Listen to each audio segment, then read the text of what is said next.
Coca-Cola versus Pepsi. Hello and welcome to Z. Don't forget subscribe and click the bell icon.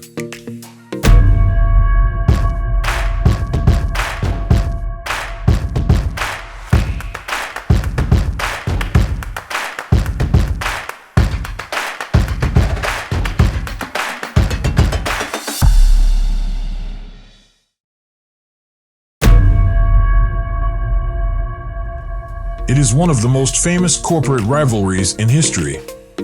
Almost everyone has a preference for either Coca-Cola or Pepsi, but which soda dominates the market and which surprising companies do these beverage conglomerates own? Today we're looking at the classic clash of the titans, Coca-Cola versus Pepsi. Over the last few decades, PepsiCo and Coca-Cola have been by far the world's two largest non-alcoholic beverage manufacturers. They have acquired hundreds of smaller businesses, and neither is slowing down, but regardless of your preference. When it comes to revenue, Pepsi is the clear winner.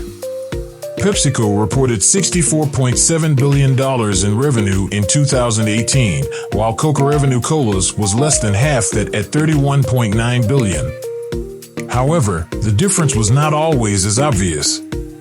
Between 2016 and 2018, PepsiCo's revenue increased from $62.8 billion to $64.7 billion, a 3% increase, while Coca-Cola's decreased from $41.9 billion to $31.9 billion, a 24% decrease. The vast difference in growth rates is due to Coca-Cola refranchising its bottling plants. As a result, revenue has been steadily declining. This was exacerbated by falling demand for carbonated beverages, whereas PepsiCo benefited from growth in its food and snacks portfolio and its acquisition of SodaStream, but revenue is not the whole picture. Pepsi has a total valuation of $190 billion, which is closing in on Coca-Cola's value of $212 billion, and many people believe that the lockdown is affecting these numbers. Coca-Cola has been outperforming Pepsi.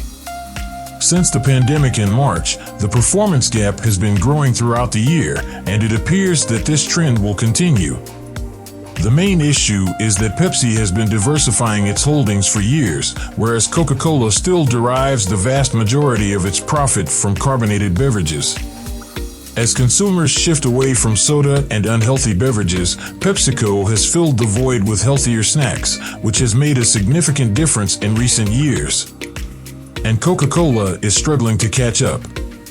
Pepsi owns Aquafina Cheetos and Jemima Cap and Crunch Mountain Dew Doritos Fritos Gatorade Izzy Life Water Quaker Rice-A-Roni Sierra Mist Sobe Sun Chips Tropicana Tostitos Mug Root Beer and hundreds of other labels. Coca-Cola owns a number of brands, both large and small. The company is responsible for Bacardi Costa Coffee Dannon Dasani Sprite Dunkin' Donuts Fanta Fresca Fuse Tea Honest Tea Minute Maid Abuela Seagram Schweppes Tab and Vitamin Water. Coca-Cola produces a wide range of beverages, including many other brands. That if you drank one every day for 9 years, you'd have to try them all if every drop of Coke ever produced was placed in an 8-ounce bottle and laid end to end. It would take over 2,000 years to reach the moon and back. Coca-Cola has over 3,500 beverages and 500 brands in its portfolio, ranging from sodas to energy drinks to soy-based drinks. During the lockdown, people stocked up on snacks rather than sugary drinks, and PepsiCo reaped the benefits. Furthermore, more than half of Coca-Cola's comes from out-of-home locations such as bars and restaurants. According to Pepsi's vice president, you saw a lot of stocking up on water and Gatorade and things like that, but there are real consumption changes in particular in two areas. Breakfast at home is number one, with people eating more pancakes than those products. Second, more people are working from home and grazing more during the day. As a result, we've seen a significant increase in snacking, and demand is holding steady. The beverage industry is more difficult in this regard because the away-from-home channels have either closed down or are extremely limited. The food and snack brands provide Pepsi with a bulwark against health concerns and other headwinds associated with soda. Soda sales peaked in the United States in 2004 and have been declining in Europe and other markets in recent years. Concerns about artificial sweeteners like aspartame have hit diet soda particularly hard, and consumers have switched to alternatives such as bottled water, coffee seltzer, and coconut water. Among alternatives with less soda exposure than Coca-Cola, Pepsi has fared better than its main competitor. Pepsi beverages are also more heavily weighted toward non-soda categories, with brands such as Tropicana and Gatorade. Second, Pepsi has less exposure to restaurants. Where beverages were already under threat as a result of the rise of takeout and delivery apps like Grubhub, when ordering takeout or delivery, customers are less likely to order a drink than when dining in. And because dine-in restaurant service was decimated during the pandemic, both companies have struggled to grow in recent years because they have reached total market saturation. The stock market is built on the idea that companies must grow in order to appear successful, and soda appears to have permeated every corner of the globe. The public's thirst for these unhealthy drinks is waning at this point, so how much of these rival beverages is consumed every day, not counting their other brands? Every day, an estimated 1.7 billion servings of Coke are consumed. That means that more than 3% of beverages consumed daily are Coke soda, which is the primary source of calories in American diets. Every year, the average American consumes more than 10 pounds of sugar from soda alone. Pepsi falls far short of this figure, with consumers drinking fewer than 500,000 servings per day. So, when it comes to which drink is more enjoyable, Coke appears to be the clear winner, though Pepsi is doing better. In the short term, it would be incorrect to dismiss Coca-Cola's billion-dollar revenue, which places it as the world's 84th largest economy, just ahead of Costa Rica. Coca-Cola is estimated to be worth $74 billion more than Budweiser, Pepsi, Starbucks, and Red Bull combined. Although Coca revenue colas was 38% lower than PepsiCo's last year, Coca-Cola generated more soft drink revenue, around $28 billion versus $12 billion. Both companies recognize that they are unlikely to win. Without aggressive marketing, Coca-Cola spent $3 billion in 2019 alone, while Pepsi spent $2.3 billion. It appears to be working. Coca Red Colas and white logo is recognized by 94% of the world's population. Coca-Cola has also reported that its name is the world's second most understood term, trailing only OK. Coca-Cola spends more money on advertising than Microsoft and Apple combined, and both appear to be desperate in 2018. Coca-Cola introduced new Diet Coke flavors as well as a sleek new can. The campaign was aimed at a younger audience. The new flavors, such as ginger lime and zesty blood orange, are reminiscent of various variations of trendy LaCroix seltzers. Millennials are thirstier than ever for new experiences and adventures, and we want to be right by their side. In a statement about the new look and flavors, Rafael Acevedo, the group director for Diet Coke in North America, said, "We're making the brand more relatable and authentic. Coca-Cola spent 2 years on the relaunch. We would love to at least stop declining, if not get into growth." Last week, CEO James Quincy told analysts, "I'm not sure just the flavors and packages will get us there, but it's a good step in the right direction." Pepsi attempted to attract young customers.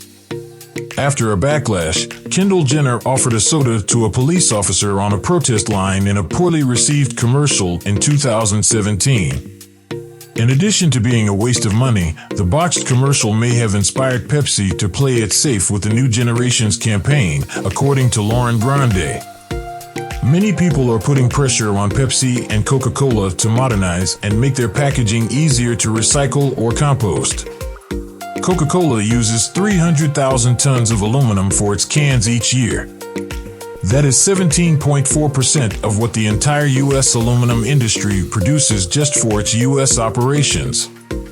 The majority of these cans will end up in landfills, wasting money and valuable resources while also emitting carbon into the atmosphere.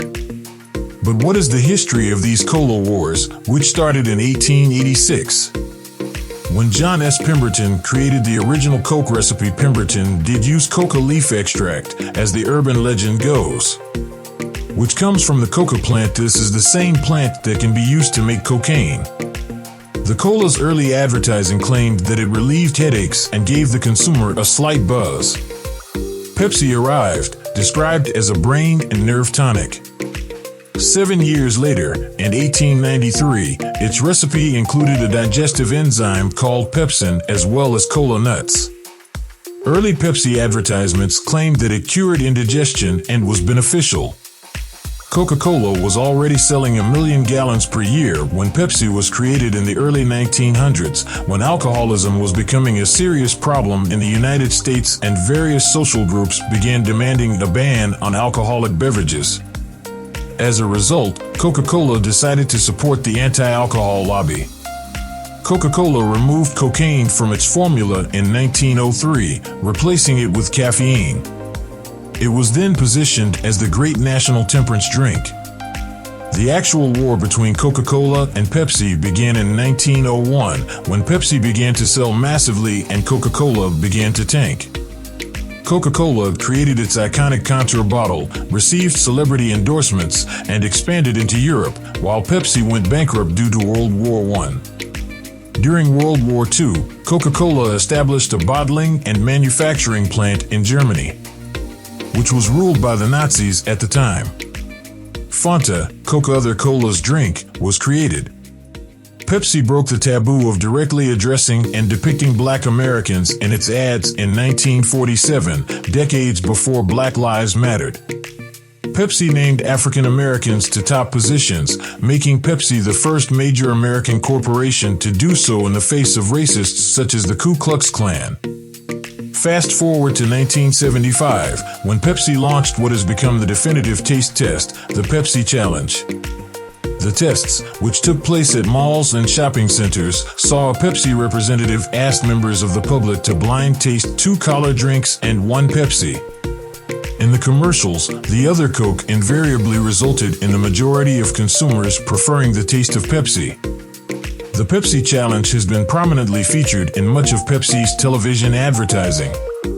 Coca-Cola later decided to compete with Pepsi when it tried to persuade consumers with a promotion reminiscent of the Pepsi Challenge in 2009. Many people believe that its Vault drink tastes better than its rival Mountain Dew. Donald Kendall, PepsiCo's legendary former boss, was a gifted salesman who rose quickly through the ranks from his start on the bottling line to become the firm's top sales and marketing executive at the age of 35. When he was named CEO 7 years later, in 1974, he injected a dose of physicalism into the Soviet Union. As a result, Pepsi became the first Western product to be legally sold behind bars. By the time he stepped down as CEO in 1986, PepsiCo's sales had increased nearly 40-fold to $7.6 billion. His legacy is still shaping the industry. At the end of the day, only you can answer the question, Coke or Pepsi? Drop your answer on the comment section. This is all for now. Thank you for being with us.